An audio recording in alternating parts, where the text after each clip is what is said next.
Nah, ini kira-kira kita akan membahas ini, tapi saya mungkin nanti ke depan nggak benar-benar plug gitu ya, berurutan seperti ini, tapi ya silahkan dinikmati saja gitu. Nah, sebelum ke sana, mungkin boleh kali ya beberapa open mic gitu, walaupun mungkin materi ini sudah dibahas kemarin gitu oleh Mbak Giska, Bu Giska ya, kalau dari metalurgi kan. Beliau dosen di metalurgi sekarang yang sedang tugas belajar di US. Boleh mungkin 1-2 orang gitu atau 3, kenapa sih harus lanjut kuliah gitu ya? Ini kan konteksnya akademik berarti kan lanjut kuliah dong gitu. Dan saya lihat juga ada beberapa yang ternyata master nih, udah lulus master, yang sebenarnya saya juga master dan lagi persiapan S3 gitu. Mungkin boleh di-share kali ya, kenapa alasannya? Boleh, tadi mungkin yang tadi udah ngacung pertama kali. Boleh, Juna, boleh. Juna. Halo Juna. Ya, halo Bu. Nah, sip. Oke, silakan.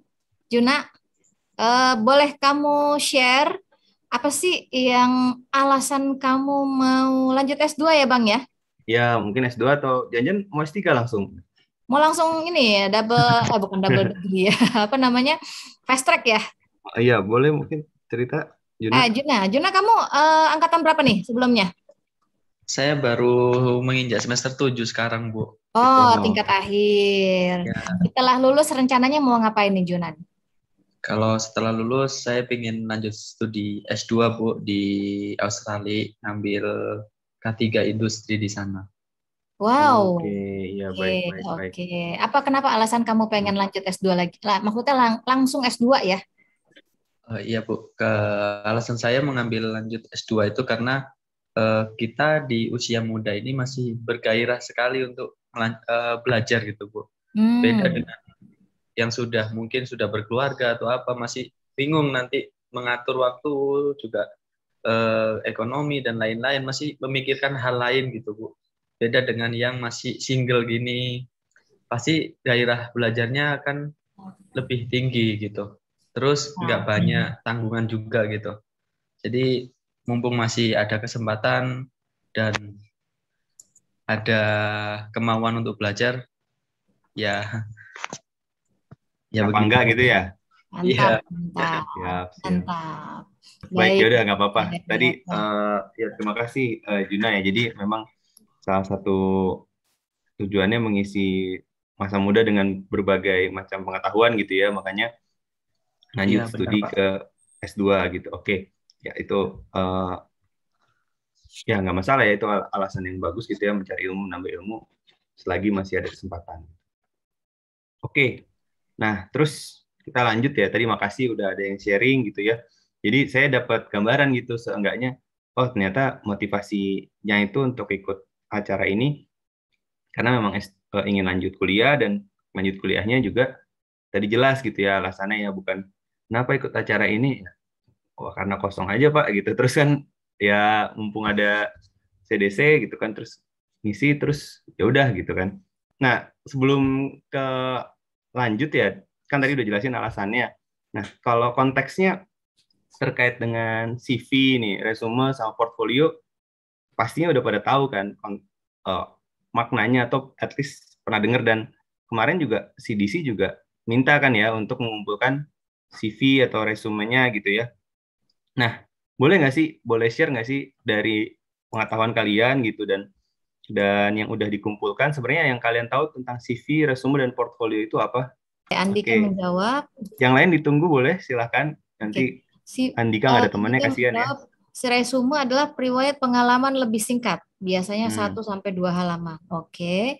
CV sama kayak resume, tapi lebih lengkap dan panjang. Oke. Hmm. Portofolio hasil kerja di pengalaman. Waduh, mantap. Dapat nilai berapa nih, Bang? Bang, Kita nggak nilai-nilai dong, Mbak. nggak nilai.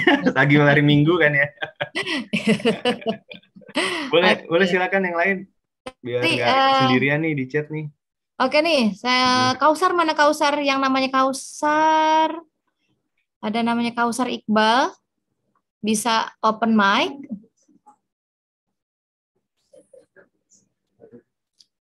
Atau langsung aja lah saya minta nih, Bang MC-nya nih, Bang MC boleh Bang Nobel, gimana Bang Nobel bisa menjawab pertanyaan, kayak pertanyaan sulit kayaknya nih ya Nobel ya.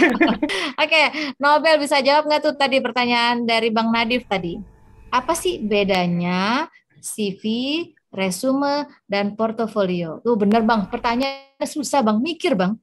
Ya, Kata itu kan jangan kata peserta di sini bilang gini, aduh saya tuh kan mau dengerin apa bedanya, kenapa malah saya ditanya gitu ya. nah, itu awalnya saya nanya karena biar gini, Mbak.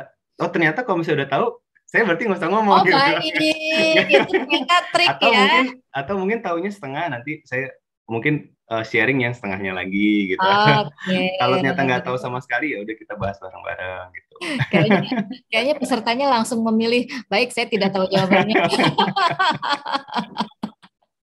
Nobel, Nobel, Nobel tahu nggak jawabannya Nobel? Iya. Kayaknya kurang tahu, tapi kalau CV kan pengalaman-pengalaman yang udah kita lakukan mulai dari akademis, mungkin internship, pekerjaan dan lain-lainnya. Kalau portofolio yang aku tahu kayak portofolio saham gitu. Jadi kayak kita kalau dari portofolio saham kan dia kayak pemilihan sahamnya di mana-mana aja, tapi kalau mungkin portofolio kerja ya kayak portofolio diri mungkin kayak pembagian pernah kerja di mana aja, jadi portofolio lebih fokus ke kerja. Kalau resume kayaknya resume jujur aku kayaknya juga mikirnya resume sama CV itu sama sih.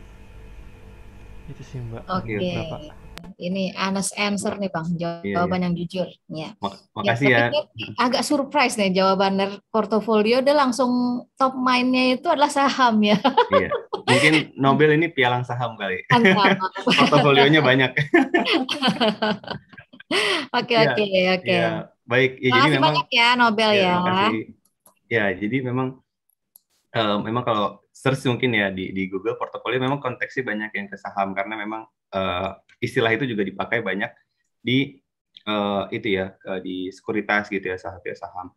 Dan yang disampaikan oleh Andika ini sebenarnya sudah tepat gitu ya, resume dan CV dan portfolio itu sudah tepat ya, memang salah satu poin-poin yang ciri-ciri dari ketiga jenis dokumen yang kita bahas sekarang kayak gitu.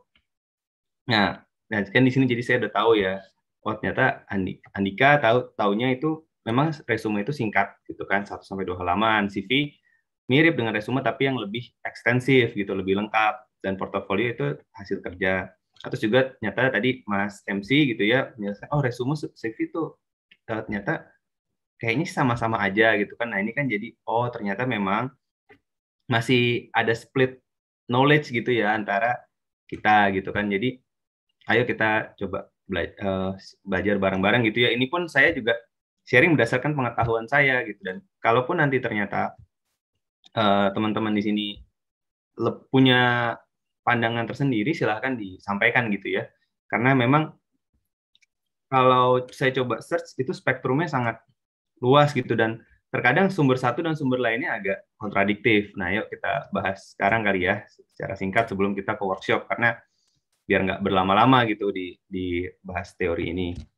Nah, oke, kita start ya. Nah, ini CV dan resume. Ini berdasarkan yang saya dapatkan dari ICC UC Davis gitu. Internship and Career Center. Jadi semacam CDC-nya sana.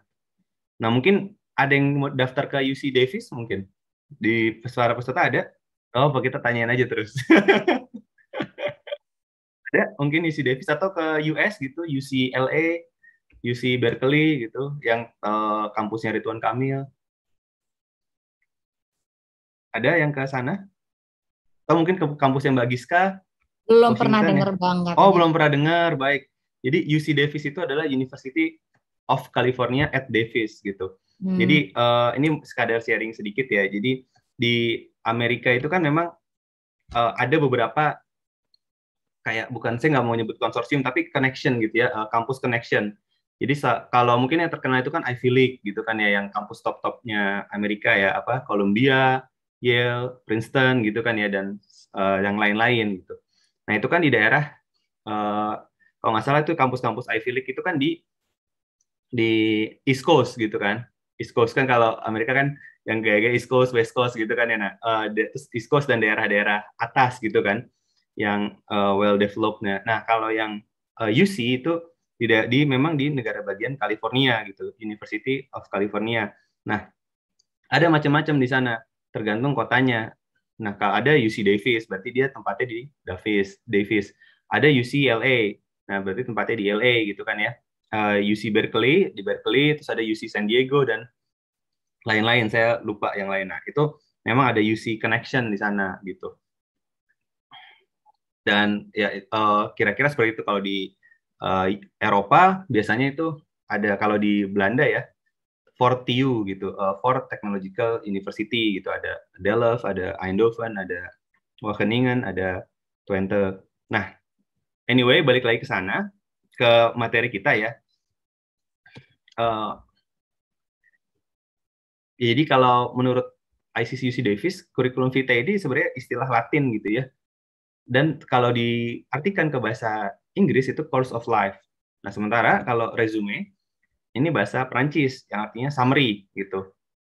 Jadi sebenarnya sudah tepat tadi yang disampaikan oleh siapa tadi ya yang chat itu, Andika ya.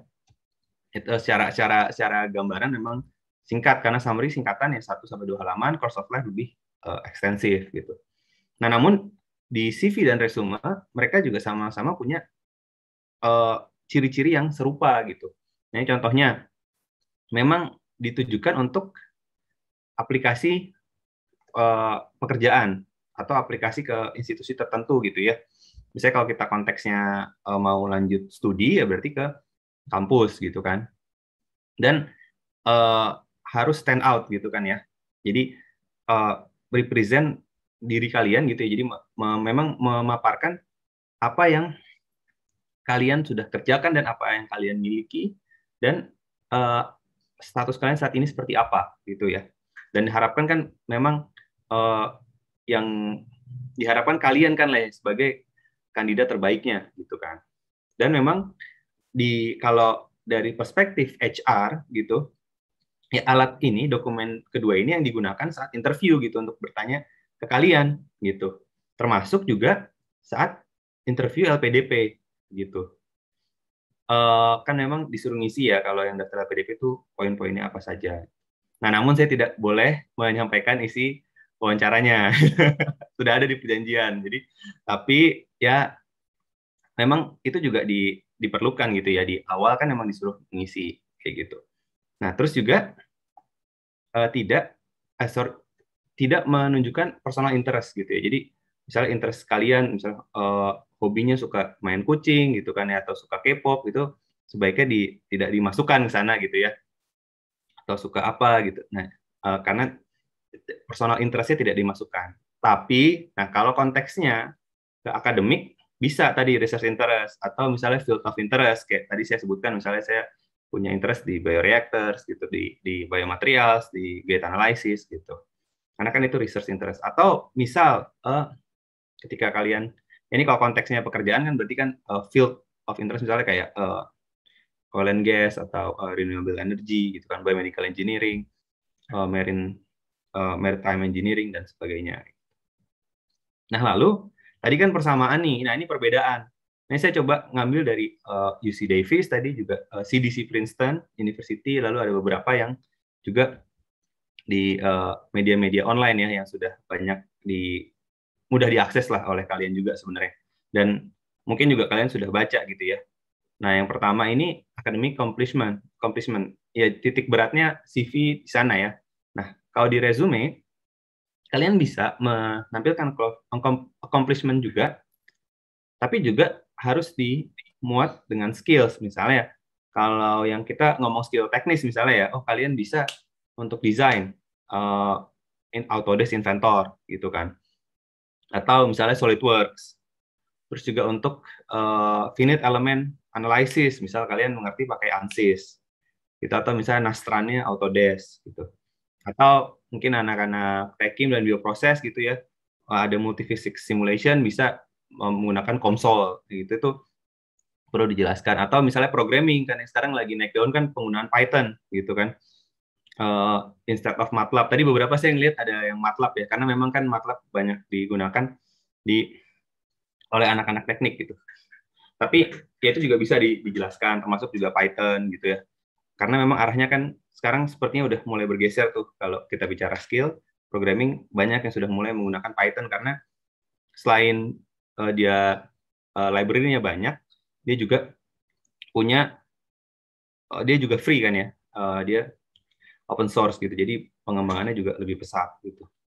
Anyway, tadi seperti itu ya. Jadi academic accomplishment, kalau CV, resume itu lebih ke skill dan accomplishments yang transferable. Transferable itu maksudnya yang terkait gitu. Kalau misalnya kalian mau masuk ke S2-nya terkait dengan biomedical engineering, ya berarti yang terkait dengan skill and accomplishment di biomedical engineering. Kalau kalian misalnya ke renewable energy, kan ya misalnya dari FT kan nggak ada tuh S1 renewable energy. Tapi misal yang dari dari elektro gitu ya, nah bisa menghubungkan ke sana misal yang kalian pernah skillnya itu smart grid development gitu kan, atau small grid development kayak gitu kan bisa juga. Nah kalau ini juga arahnya ya, kalau CV karena tadi academic accomplishment memang ditujukan biasanya untuk akademia, fellowships, and grants. Nah semua sebaliknya industri atau sektor non-profit atau public sector. Walaupun di beberapa sumber saya melihat ini terbalik nih gitu, antara ada yang menganggap CV itu untuk industri, resume untuk akademia gitu. Dan ya sebenarnya kalau saya pribadi melihat ini sah-sah aja gitu, yang mana yang dibutuhkan gitu kan, tergantung nanti requirements gitu. Dan juga fleksibel kalau CV, jumlah halaman yang tadi sudah disebutkan ya sama di chat gitu. Dan kalau resume 1 atau 2 gitu, jadi 2 atau kurang dari. Nah attachment juga boleh, tapi memang terlepas dari dokumen utamanya. Nah, misalnya attachment-nya seperti publikasi, seperti misalnya paten gitu ya, atau kalian punya prestasi yang lain gitu, silakan. Nah, kalau CV tadi ini berdasarkan maknanya ya, secara harfiah gitu. Kalau CV kan course of life, jadi full history gitu. Kalau resume, summary aja, dan diharapkan yang memang action oriented gitu.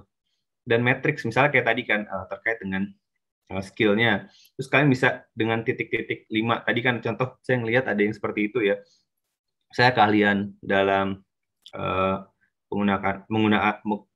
penggunaan SPSS. Misalkan SPSS kan untuk statistical software gitu. Misalnya 4 dari 5 gitu kan, atau 5 dari 5 berarti kan udah jago banget kayak gitu. Atau misalnya bahasa beginner, saya tulis di 2 dari 5 atau 3 dari 5 misalnya kayak gitu. Terus kalau CV urutannya biasanya itu education first gitu. Jadi yang ditampilin di awal adalah education, resume itu biasanya industry experience first. Misalnya kalian sekarang karirnya udah di mana gitu ya. Terus tuh karir, terus baru di akhir baru education gitu. Walaupun sih saya pribadi nggak mengikuti format yang seperti ini ya gitu. Dan nantilah kita bahas. Dan sebenarnya poin-poin ini sebenarnya at the end itu sangat fleksibel. Namun ini yang disampaikan oleh sumber-sumber yang saya sebutkan tadi gitu. Kalau memang mau mengikuti kaidah dari mereka gitu ya. Nah, terus CV itu kalau memang kalian punya publikasi atau punya tulisan-tulisan yang relevan, semuanya dimasukin gitu ya. Sorry, tulisan-tulisan apapun gitu dimasukin ke CV. Adapun kalau resume yang relevan aja. Misal kalian pernah jadi anak robotik gitu. Terus kalian daftar ke apa ya, misal mau ke manajemen of technology gitu. Ada kan di Delft tuh ada manajemen of technology yang lebih ke teknik industri ya. Nah itu kan sebenarnya agak kurang relevan gitu. Nah itu nggak perlu disampaikan, bisa jadi yang ke publikasi-publikasian yang memang terkait dengan MOT aja. Nah lalu CV ini not decorated or designed. Nah resume can be decorated. Maksudnya itu desain tuh dengan misalnya dengan ya tadi saya ngeliat kayak tampilan-tampilan yang menarik lah, ada kayak layoutnya segala macam diatur sehingga warna-warnanya juga sehingga catchy gitu ya secara tampilan. Terus CV itu biasanya memang memberikan references. Yang resume tidak menggunakan references. Nah yang dimaksud references ini apa menurut kalian nih? yang bisa dihubungi Oke. untuk tahu lebih lanjut tentang pemilik CCV. Ya, iya itu ya. Jadi yang apa yang Andika sampaikan itu sudah tepat. Jadi memang istilahnya tuh referee context gitu ya, atau nama lainnya reference to referee, itu yang bisa dihubungi. Biasanya itu contoh pembimbing kalian gitu kan, kalau di kampus pembimbing akademik maupun pembimbing skripsi. Tapi biasanya kan yang lebih dekat itu kan pembimbing skripsi ya. Itu kalau pengalaman saya sih. Jadi Anda kan setahun gitu ya, 6 bulan sampai setahun tuh berhubungan dengan beliau gitu kan. Dan ya ini juga penting ya ketika dalam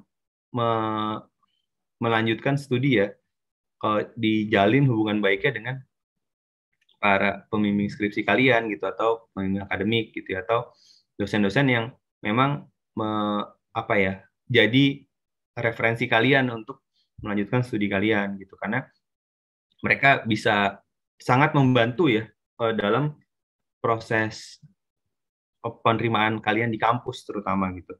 Dan juga LPDP sih sebenarnya, karena kan LPDP nggak akan ngontak sih. Kalau LPDP kan dia nanti akan si referee-nya itu, pemberi rekomendasi itu akan menuliskan satu halaman. Tapi kalau misalnya kampus-kampus yang memang tidak bisa mengumpulkan rekomendasinya melalui pendaftar gitu ya, nah mereka itu meminta kontak referee-nya aja atau referensisnya itu. Jadi mereka kontak sendiri dengan pertanyaan-pertanyaan sendiri, atau para referees-nya itu diminta untuk menulis langsung gitu ya rekomendasi terhadap kalian gitu. Nah, kalau memang nggak baik gitu hubungannya kan ya dengan pembimbing skripsi atau akademik, kan susah tuh, terhambat gitu. Nah, itu at least di situ kan jadi terhambat, dan mungkin juga akhirnya rekomendasinya ya secara biasa-biasa aja gitu. Misalnya tidak melihat positive points dari kalian gitu kan. Dan berarti kan itu terputus. Nah, mungkin opsi kedua bisa dengan referensinya menulis sekarang bos kalian gitu, atau kayak semacam manajer kalian di tempat kalian kerja gitu kan. Itu juga bisa dimasukkan ke referensis. Dan pastinya biasanya kan kalau yang itu terkendalanya kan apakah diizinkan lanjut studi atau enggak gitu ya. Kan kalau yang nggak lanjut studi ya pasti kalau ditulis kontaknya terus dikontak gimana menurutnya, ya kayaknya mereka si A kerja dulu kayaknya belum untuk lanjut kuliah. Nah itu kan selesai gitu kan ya, berarti kalian ya udah bye-bye itu kan, kampusnya ya dia juga nggak merekomendasikan untuk kuliah lagi kan, ya itu terputus kayak gitu. Dan tadi kalau misalnya memang yang saran saya kalau referensi tadi ya kontak memang pembimbing akademik atau pembimbing skripsi atau dosen yang kira-kira mempunyai hubungan baik satu ya dengan kalian, dan mengetahui memang kalian seperti apa secara akademis dan secara risetnya, dan yang pasti juga ya hubungan kalian baik gitu satu sama lain. Dan termasuk juga yang kedua bisa juga atasan kalian gitu di tempat kerja kalian yang memang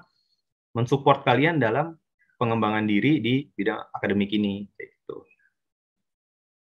Lalu selanjutnya, nah ini biasanya sih UK style dan US style ya. Jadi ini ada pendapat seperti ini ya, kalau resume biasanya diminta oleh kampus-kampus US, kalau CV itu kampus UK dan Eropa daratan gitu. Namun pada prakteknya sih sama juga sih, ketika ada lowongan ya, khususnya ini biasanya PhD tuh, PhD ada lowongan coba minta resume tapi mintanya full of publications, kan sebenarnya itu CV ya yang diminta gitu kan. Nah mereka juga nggak semua ngerti gitu perbedaan CV dan resume. Jadi makanya sebenarnya ya poin-poin ini ya sebenarnya jadi guideline kalian saja. Oh sebenarnya yang gue tulis itu sebenarnya resume gitu. Terus kalau misalnya lebih lengkap yang gue tulis berarti CV. Nah adapun kalau misalnya ternyata yang minta juga nggak ngerti perbedaan CV sama resume, ya udah tulis aja apa yang mereka minta gitu kan. Termasuk juga kampus kan ya, misalnya masuk ke portal kampus minta CV tapi minta resume tapi yang lengkap-lengkap semua gitu. Ya udah tulis aja judul resume tapi semuanya lengkap gitu kan. Atau sebaliknya minta CV tapi yang singkat-singkat aja gitu kan, cuma 2 halaman misal maksimal, terus poin-poinnya terbatas, ya udah tulis aja CV tapi formatnya resume. Tapi kalian harus tapi yang jelas kalian tahu oh CV itu seperti ini, resume seperti ini gitu. Silahkan aja kalau misalnya mereka mintanya yang beda dan mereka nggak paham terkait dengan CV dan resume gitu. Nah terus ada portofolio gitu ya. Nah, ini berdasarkan American Association of Colleges of Pharmacy gitu. Nah, jadi tujuan dari portofolio adalah untuk mengorganisasi dan mendokumentasikan perkembangan dan pertumbuhan dan perkembangan profesional kalian. Tadi sudah disampaikan gitu ya oleh Andika gitu, contohnya hasil kerja. Nah, sebenarnya hasil kerja itu kan masih suatu definisi yang abstrak gitu. Nah, hasil kerja yang kayak gimana sih gitu. Nah, kalau saya melihat, karena kemarin juga diminta ya untuk PhD saya, nah yang diminta itu research portfolio. Nah, kalau research portfolio itu biasanya terkait dengan ini, publications gitu kan, patents, sama international conferences. Sebenarnya bukan kalian pernah konferensi di mananya dan tingkat apanya, tapi lebih ke apa yang kalian hasilkan dari konferensi tersebut atau apa yang kalian tampilkan di konferensi tersebut. Kalau sebagai peserta ya sebenarnya nggak perlu banget gitu dimasukin. Atau nah kecuali misal kalian sebagai presenter saat untuk poster atau presenter untuk speech misalnya di presentationnya itu baru bisa dimasukkan dan kehitung portofolio gitu kan.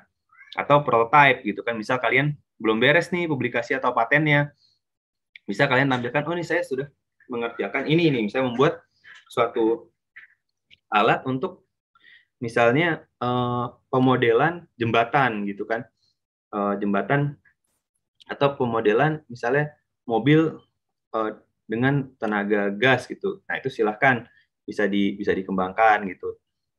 Terus juga misal research grants gitu. Kalau yang ini kan sebelum ke sana balik lagi ya ke publikasi itu kan bisa ke paper-paper internasional gitu kan atau proceedings gitu.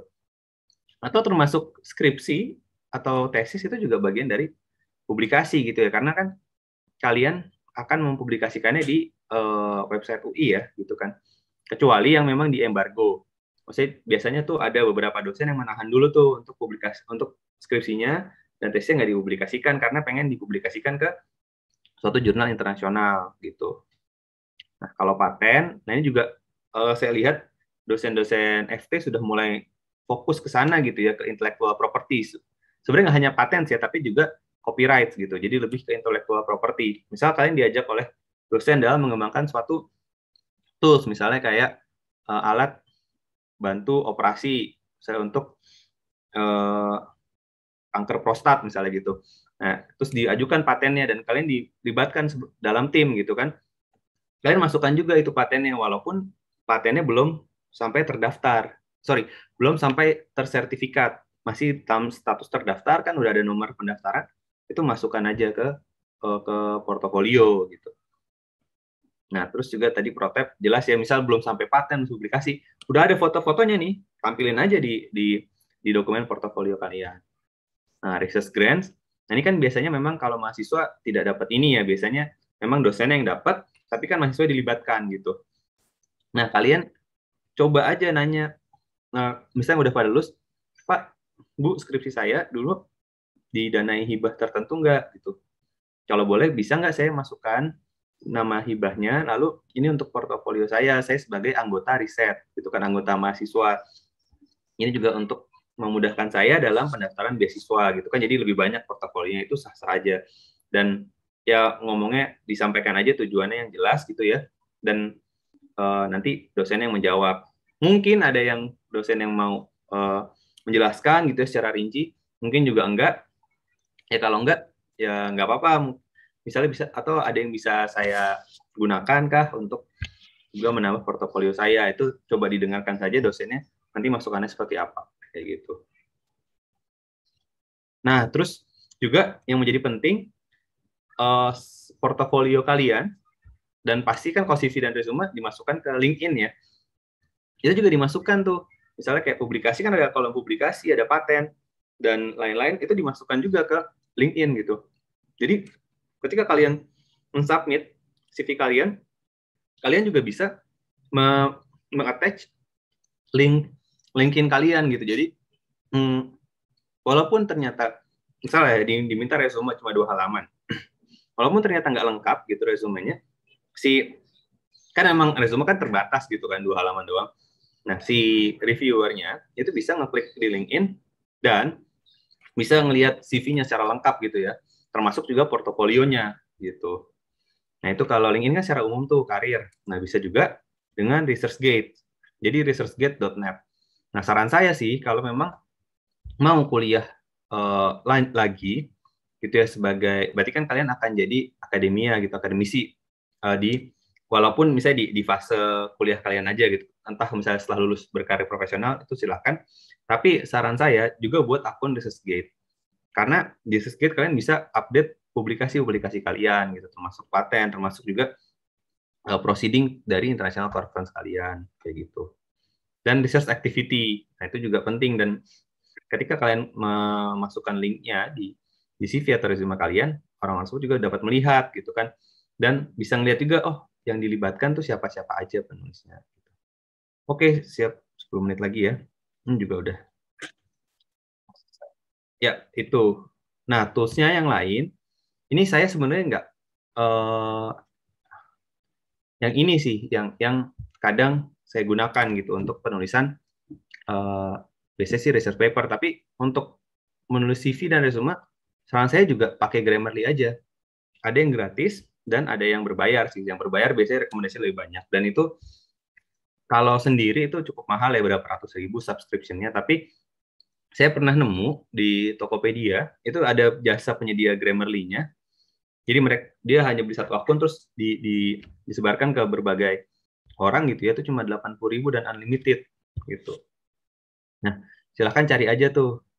Bisa sendiri, bisa yang dengan tools Tokopedia tersebut.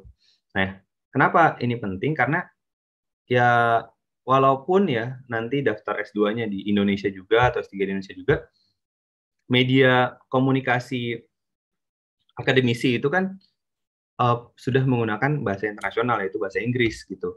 Nah, maka dari itu ya kalian mau nggak mau nulis CV-nya, nulis resumenya juga kayak bahasa Inggris gitu ya. Dan kadang kan kita walaupun seahli apapun bahasa Inggrisnya, kadang kan masalah grammar itu kan suka lupa-lupa, suka salah-salah. Ini bisa dengan menggunakan Grammarly gitu ya untuk bantuan gitu sih. Khususnya kalau poin-poin sih mungkin nggak perlu ya, khususnya ke bagian-bagian yang paragraf gitu penjelasan. Nah, atau misalnya kalau kalian pengen memodifikasi gitu, nah dengan bisa menggunakan Figma ini atau Canva, saya untuk ya layout tadi gitu. Nah, itu kira-kira. Nah, itu ya. Sebelumnya ada pertanyaan nggak? Oke, terkait Bang, CV dan resume. Berarti kita perlu buat 2 ya, CV dan resume. Soalnya yang saya tangkap, CV itu lebih ke education, resume lebih kepada skill dan accomplishment. Oke, jadi ya yang ini itu balik lagi yang saya sebutkan tadi ya. Tadi kalau pengetahuan CV dan resume itu sebagai pengetahuan kalian aja. Oh, ternyata CV seperti ini, resume seperti ini. Nah, pertanyaannya perlu buat 2 atau enggak? Nah, tergantung dari rekruter kalian. Okay. Nah, berarti kan rekruter kalian itu kan berarti kan si kampusnya ya, misal atau institusinya. Nah, kalau misalnya mintanya CV, ya udah bikin CV gitu. Kalau mintanya resume, bikin resume. Tapi dilihat lagi deskripsi CV dan resume mereka apa gitu. Kadang juga mereka kebalik-balik tuh gitu. Jadi ya udah ikutin aja. Kalau jadi malah rekruternya nggak notice ya Bang ya? Iya gitu, Mbak. Yang saya lihat tuh kok ada misalnya tadi ya kayak saya sebutin CV, mintanya CV, tapi kok maksimal 2 halaman. Lah, ini kan sebenarnya resume gitu kan kalau dari tadi ya, dari teori-teori yang tadi. Ya udah bilangnya tulis judulnya CV, tapi yang dimasukkan ke situ resume. Nah, terkait dengan tadi kan lebih ke skill and accomplishment. Nah, ini kan kalian daftar ke kampus, ke academic institution kan ya, berarti skill yang terkait dengan akademik gitu, termasuk accomplishment-nya juga yang terkait dengan akademik kayak gitu sih, Royhan gitu. Oke, ini ada satu lagi nih Bang. Mas Royhan. Dari Yunita Prasetya. Oh iya. Desain resume itu maksudnya bagaimana ya? Ya, tadi kira-kira gitu ya kalau yang CV dan resume, jadi ikutin aja ketentuan dari mereka. Nah, terus desain itu, nah ini saya, oke, nggak apa-apa Royhan. Nah, Mbak Yunita, jadi desain resume itu maksudnya yang dibuat layoutnya menarik-menarik. Kalau menurut saya, yang tidak perlu dimasukkan ke CV adalah kalau akademik CV and resume terutama ya. 1, tanggal lahir, 4 tanggal lahir. Itu menurut saya ngapain, nggak perlu, karena apa namanya, kalau mereka, apalagi yang kalian di kampus-kampus luar gitu ya, di Asia Timur, di Eropa, di Amerika, atau di Asia Barat gitu, mereka nggak ngelihat gitu ya, kalian seumurnya berapa gitu kan. Dan mereka juga, masalah umur kan isu yang sensitif sebenarnya kalau di Barat gitu kan. Saya bertanya umur langsung itu, beberapa menganggap ofensif, dan itu sebenarnya hal-hal pribadi gitu. Jadi menurut saya nggak perlu dimasukin. Tuh. Terus yang kedua, foto ini debatable sih. Cuma kalau saya pribadi, saya nggak pernah mengirim resume atau CV itu dengan foto gitu. Dan yang ketiga adalah alamat rumah. Itu kan hal-hal yang private dan apa namanya, dan bisa menimbulkan ancaman sebenarnya ya. Kalau misalnya ada yang tahu alamatnya di mana, kan bisa ada orang iseng apa, misalnya kayak pengiriman fiktif segala, kan sekarang juga macam-macam seperti itu kan juga berpotensi dari informasi alamat gitu. Nah, saran saya itu nggak perlu dimasukkan. Lalu yang kedua, nomor telepon. Karena biasanya korespondensi untuk academic purposes itu dengan email gitu. Di Indonesia aja mungkin ya sekarang yang pakai WhatsApp gitu kan ya, yang karena mungkin lebih convenient dan orangnya lebih banyak memakai WhatsApp.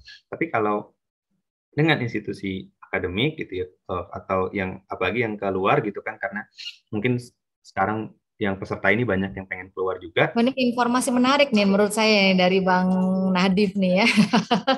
Iya, saya nggak pernah nyantumin juga nomor telepon, saya email aja gitu. Jadi saya email, nomor telepon nggak pernah saya masukin, foto nggak pernah saya masukin, terus alamat rumah nggak pernah saya masukin, terus tempat tanggal lahir juga nggak pernah saya masukin, kayak gitu. Nah, terus yang lain-lain ini kontekstual. Misalnya tadi kan yang personal ya, terus ini yang kontekstual itu terkait dengan pengalaman organisasi gitu. Ada yang benar-benar pengen ngelihat, oh ini orang keaktifannya gimana, mungkin di jurusan-jurusan yang misalnya sosial atau yang ke arah leadership, manajemen, dan sebagainya, yang mungkin itu berpengaruh.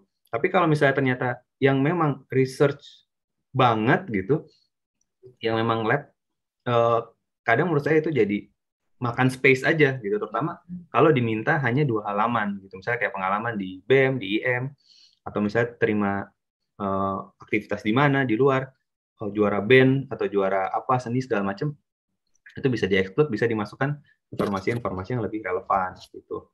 Nah, terus juga terkait dengan ini ya, apa namanya, ya kan aktivitas, termasuk juga kalau misalnya SMA gitu, misalnya riwayat SMA, biasanya sih nggak ngelihat banget gitu, karena yang higher education aja yang dilihat gitu sih kira-kira. Terus yang terakhir, ini menurut saya juga penting gitu ya, karena mungkin Mbak Giska dan Mas Hilmi sudah, Bu Giska dan Pak Hilmi sudah menyampaikan gitu ya di sesi sebelumnya terkait dengan why and how gitu ya, and winning strategy dan segala macam. Nah, ini juga menurut saya penting setelah kalian evaluasi gitu ya dari konten CV-nya ya sama-sama Rehan, terus ternyata kok kayaknya gue masih kurang nih segala macam. Nah, atau misalnya mungkin perlu ada yang disiapkan dulu, karena banyak gitu ya. Saya juga termasuk, misalnya saya memilih untuk nggak langsung, misalnya kayak 2015 saya lulus, saya nggak langsung kuliah gitu. Ada teman saya 2 orang gitu, ya 1-2 orang langsung tuh, 2 orang ya, langsung habis lulus lanjut kuliah, satu ke Italia, satu ke Belanda. Nah, saya waktu itu menunggu dulu misalnya untuk beasiswanya yang biar dapat LPDP, juga termasuk pengalaman sebagai asisten di teknik mesin gitu ya, baru nanti berangkat gitu. Nah, atau juga misal ada kan beberapa memang yang mau nggak mau harus ditempuh, contoh syarat bahasa gitu kan ya, dan itu kan juga tertulis di CV gitu kan. Nah, kalau misalnya nggak mentok gitu kan, ya mau nggak mau kan harus diterusin, dikejar gitu kan ya. Nah, makanya kayak gitu ya, misalnya kalau misalnya punya sesuatu yang memang perlu dipersiapkan dari bahasa atau misalnya pengalaman, atau ternyata wah kayaknya dari kampusnya minta riset dulu deh, atau misalnya contoh kayak chevening itu kan butuh 2 tahun pengalaman kerja gitu kan. ya udah dilakuin dulu kayak gitu. Apa namanya, ya mau nggak mau harus kerja dulu kan 2 tahun. Atau misalnya contoh ada jurusan, nah nih yang menarik nih, mungkin anak-anak arsitektur ada nggak di sini ya? Ada anak ars di sini?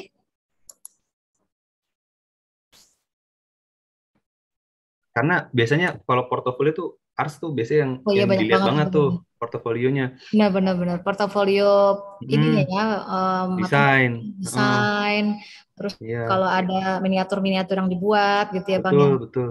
Nah, itu di contoh di TU Delft ya, arsitektur TU Delft itu salah satu syaratnya itu portofolio gitu kan. Nah, kalau misalnya ternyata ngerasa belum banyak, mungkin diminta profesional portofolio ya, bukan saat kalian eh, kuliah gitu ya. Mau nggak mau kan harus dikejar dulu tuh portofolionya gitu. Oke, sip, sip, sip. Nah, itu makanya kalau istilah orang-orang Amerikanya gitu ya, nah work your ass off gitu. Jadi pertama ya kalau ternyata dirasa ada yang kurang gitu, ya udah ditempuh dulu tuh yang kurang dulu, atau misalnya perlu dipersiapkan yang lain-lain tadi, bahasa, portofolio, atau misalnya pengalaman riset atau pengalaman kerja misalnya kayak chevening tadi, ya udah dikerjain dulu gitu. Nggak ada salahnya untuk menunda keberangkatan atau menunda kelanjutan studi kalian kalau memang dirasa belum cukup gitu. Oke. Kayak misalnya contoh, kalian misalnya IELTS sekarang, oh ternyata IELTS-nya bagus gitu 8, tapi ternyata syaratnya yang tadi misalnya chevening harus 2 tahun dulu. Nah itu kan udah expire tuh 2 tahun, berarti kan Ya, mau nggak ya. mau ngambil IELTS lagi gitu. Nah itu Oke. memang perlu difikirkan juga strateginya agar nanti ke saat ditulis di CV, resume gitu ya. Dan yang paling penting ini kan hanya media ya untuk menilai mereka, untuk menilai kalian gitu ya oleh mereka. Nah yang terpenting kan yang memang yang ada konten CV-nya tersebut gitu kan ya. Dan memang uh, dari konten-konten itu kalian bisa memang memberikan deliverables ya gitu ya, apa yang ditulis, dari apa yang ditulis misalnya gitu kan. Jangan misalnya juga klaim sembarangan, oh gue bisa AutoCAD nih, gue bisa MATLAB gitu kan, yang advance bisa apa, tapi ternyata at the end pas dicek gitu kan, atau misalnya ada beberapa kampus yang membutuhkan wawancara, atau biasanya US tuh yang tetap, atau UK beberapa juga ada, ternyata pas ditanyain hal teknis gelagapan gitu kan ya, Hmm. ngapain gitu kan, jadi jangan dituliskan, sesuai aja gitu. Dan memang kalau ada yang kurang ya dipersiapkan dulu. Nah gitu mungkin Mbak Oke, Kosmet. ini menurut saya ini menarik banget ya sesinya. Terima kasih Bang Nadif atas sharing yang sudah disampaikan. Oke, Bang nih sambil nunggu pertanyaan yang masuk nih. Nanti kalau misalkan udah masuk pertanyaan nanti akan ditampilkan sama panitia. Oke, baik. Kalau dari menurut Abang, seberapa penting sih layout ya? Kan kalau apa namanya kemarin waktu sesi yang ready to work itu layout itu nggak terlalu penting gitu ya, maksudnya berbunga-bunga, maksudnya layout itu ya desain ya, mungkin bukan layout ya, desain ya. Seberapa penting sih apa namanya desain yang bagus untuk apply ke scholarship? Menurut saya nggak perlu, Mbak, Ini perlu. karena yang penting kontennya sih kalau dari mereka. Dan saya pun pribadi nggak pernah bikin yang desain-desain gitu.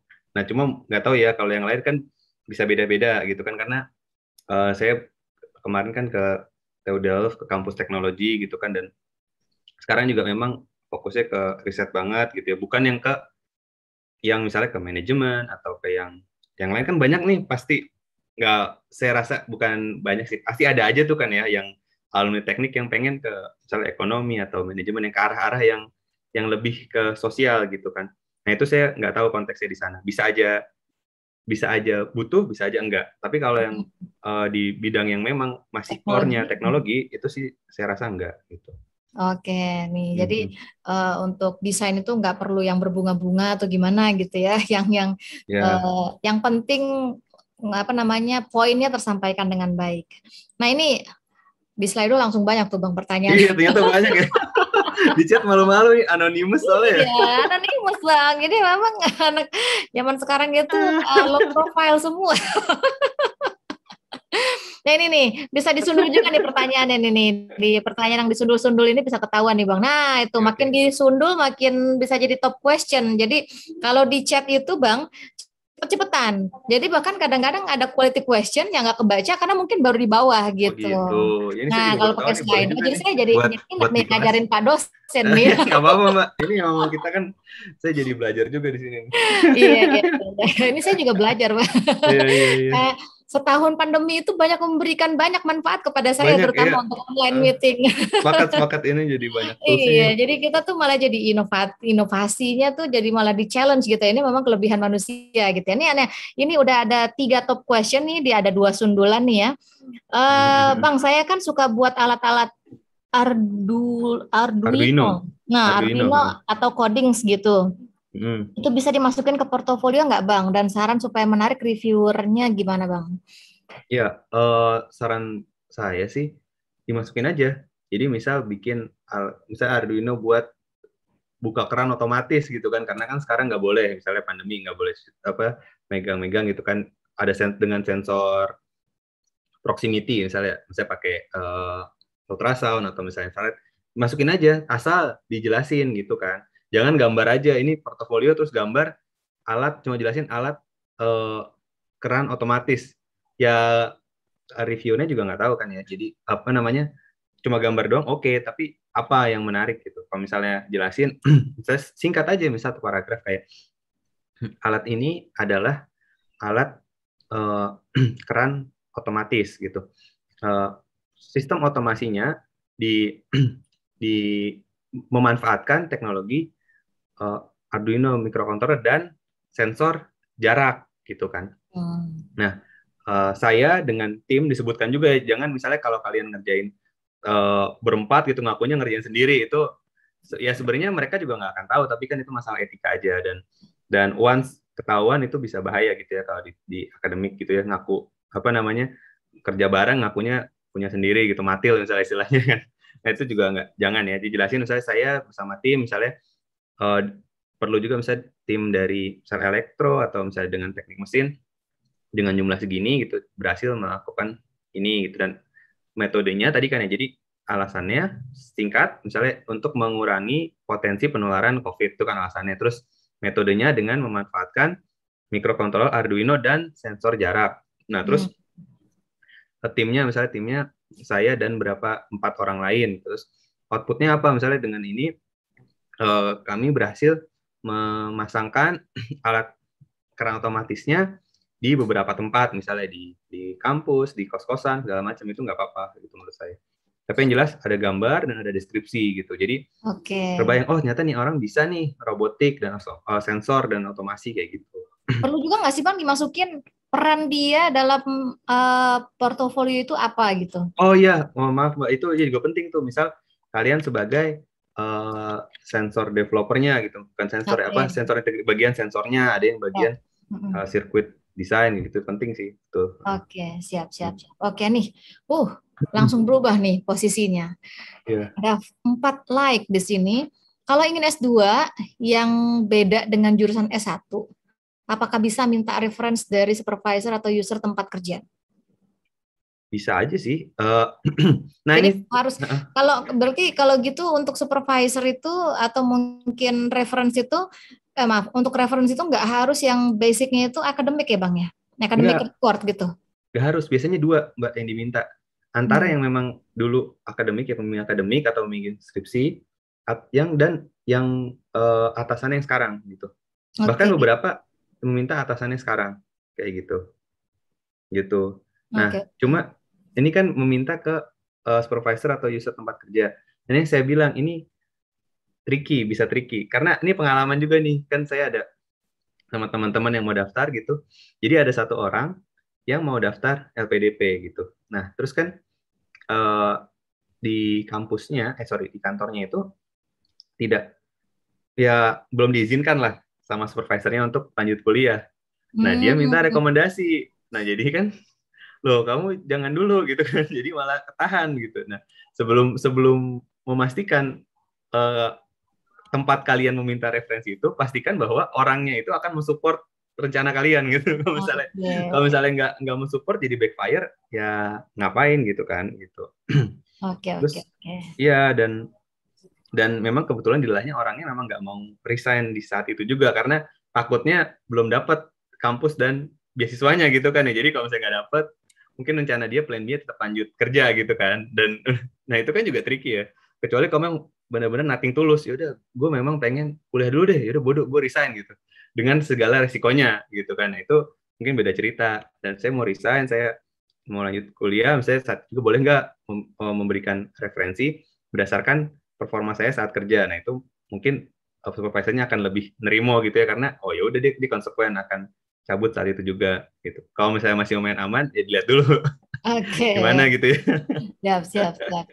Oke, malah jadi backfire bahaya juga ya Bang ya. Iya, makanya. Oke, itu yang tadi udah. Yang selanjutnya mau tanya Bang, apakah bisa memasukkan tugas proyek akademik yang kita dapat selama studi S1 ke CV? Misalnya perancangan pabrik, yang tugas-tugas gitu Bang? Oh bisa tugas aja, bisa. Itu kalau mau masuk ke portofolio aja, asal tadi ya ada foto-fotonya atau ada dokumen pendukung misalnya. Tapi biasanya kan kalau dokumen pendukung misalnya kayak di file khusus yang memang untuk masuk ke software perancangan pabriknya kan nggak bisa diakses, jadi screenshotnya aja, dan tadi informasinya secara terperinci tapi singkat gitu kan, kayak tadi kayak bikin abstrak. Inilah di jurnal penelitian kan sebenarnya dia cukup rinci tapi singkat gitu, satu paragraf. Dan tadi timnya siapa dan tujuannya gitu ya, tambahannya misalnya ini dibuat untuk for the course completion. Misalnya kayak perancangan pabrik kan misalnya pabrik design gitu kan. Nah, itu bisa gitu sih. Jadi nggak masalah. Termasuk juga misalnya teknik mesin kan ada tumer ya, tugas merancang, itu juga bisa dimasukin kayak gitu. Nah, makanya penting selama kuliah itu kalau bisa sih, ini terlepas dari ini ya, dari penulisan CV, untuk database kalian simpan di drive gitu ya. Kalau misalnya ada masalah gitu kan, komputernya bisa langsung ngambil ke drive. Dan UI kan juga udah ngasih unlimited kan drive. Betul. Aja. Kayak Microsoft Office itu bisa. Pakai OneDrive ya. Iya. Atau di drive juga udah ada Mbak. Di drive itu unlimited untuk yang Google Drive yang pakai SSOUI ya. Iya betul. Kalau ada yang belum tahu, nah bisa ya mungkin tanya ke DSTI UI ya. Iya, dan saran saya sih install Google Drive Stream ya. Jadi bisa diakses tanpa harus ke browser, tapi ke Microsoft Explorer-nya. Ya, File Explorer. Atau kalau mau modal dikit, cari yang bayar juga bisa ya Bang ya. Iya. Iya gitu lah kira-kira. Oke. Ya, Mbak. Cuma kalau yang mungkin kalau yang lain-lain itu ya, itu mungkin dilihat gitu sih. Oke, siap. Oke, siap. Baik, terima kasih. Mungkin closing statement dari Bang Nadif sebelum kita tutup sesinya. Ya, baik. Mungkin terakhir dari saya, ya tetap semangat gitu ya. Kalau memang sudah mutusin untuk lanjut kuliah, tetap dikejar gitu ya. Dan kalaupun masih galau, silahkan dipikirkan gitu. Nggak ada salahnya untuk nggak lanjut kuliah gitu. Maksudnya kan orang punya cita-cita dan punya rencana yang beda-beda gitu. Kalau misalnya nyata setelah kalian kontemplasi, kalian memang nggak perlu kuliah lagi gitu, ya nggak usah gitu, daripada nanti ribet di tengah-tengah jadi stres sendiri. Karena banyak juga ini yang akhirnya depresi sampai konsultasi ke psikolog. Iya, itu di Theodelf itu tiap tahun itu kira-kira 1-5 orang lah gitu, orang Indonesia ya gitu. Ada yang sampai depresi dan akhirnya beberapa DO, beberapa memilih lanjut, tapi memang dengan waktu studi yang lebih lama. Karena dan kultur akademik itu kan berbeda ya Bang ya. Betul, iya Mbak. Dan ya itu, dan akhirnya jadi resikonya karena panjangin masa kuliah, jadi bayarnya juga sendiri kan, udah nggak ditanggung sama beasiswa. Itu perlu dipertimbangkan juga. Ya, kalau memang sudah tentuin ya go show aja.